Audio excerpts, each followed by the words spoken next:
बहुत समय पहले उत्तर प्रदेश के मथुरा जिले में राधा रानी के जन्म स्थान बरसाने में एक धनवान सेठ जी रहते।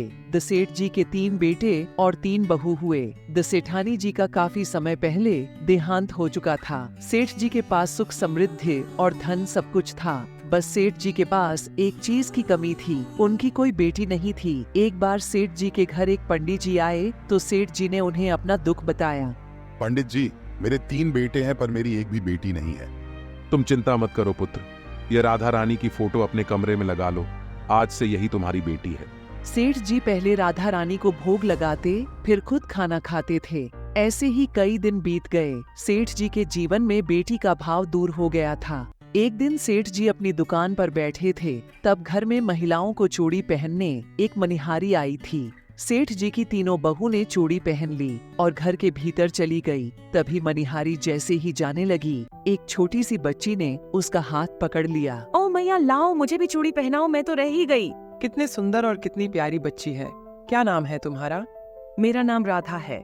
लगता है सेठ जी के घर कोई मेहमान आए हैं, उन्हें की बेटी है, इसे भी चूड़ी पहना देती हूँ। हान हान रुको बेटी, मैं तुम्हें रंग बिरंगी चूड़ियाँ पहना देती हूँ। उस लड़की को चूड़ी पहनने के बाद मनिहारान सेठ जी के पास चूड़ियों के दम लेने पहुंची। सेठ जी लाओ, चूड़ियों के पैसे दो। सेठ जी जैसे ही पैसे दिए, सेठ जी मुझे ज्यादा पैसे चाहिए, यह तो कम है। चूड़ियों के दाम बढ़ा दिए हैं क्या? हमेशा 3 को चूड़ी पहनती हूँ, आज 4 को चूड़ी पहनाई है। मेरे घर में तो सिर्फ 3 बहू हैं, चौथा कौन आ गया ये ले पकड़। जब घर में चूड़ी पहनने वाले 3 लोग हैं तो 3 के ही पैसे दूंगा।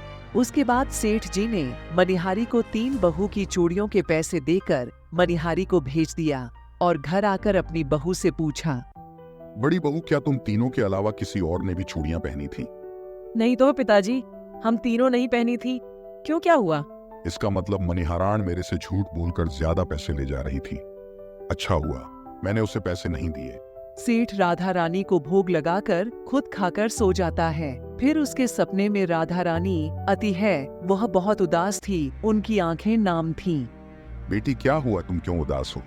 पिताजी, आज मेरे घर चूड़ी पहनने मनिहारी आई थी, मैंने भी उससे चूड़ियां पहन ली।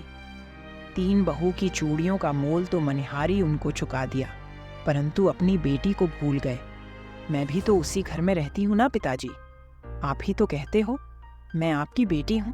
राधा रानी की बातों को सुनकर सपने में ही सेठ जी की आंखों से आंसू की धारा बहाने लगी। अगले दिन सुबह सुबह सेठ जी मनिहारान के घर पहुँचे और बोले, मनिहारान, तेरा भाग्य तो संत महात्माओं से भी बड़ा है।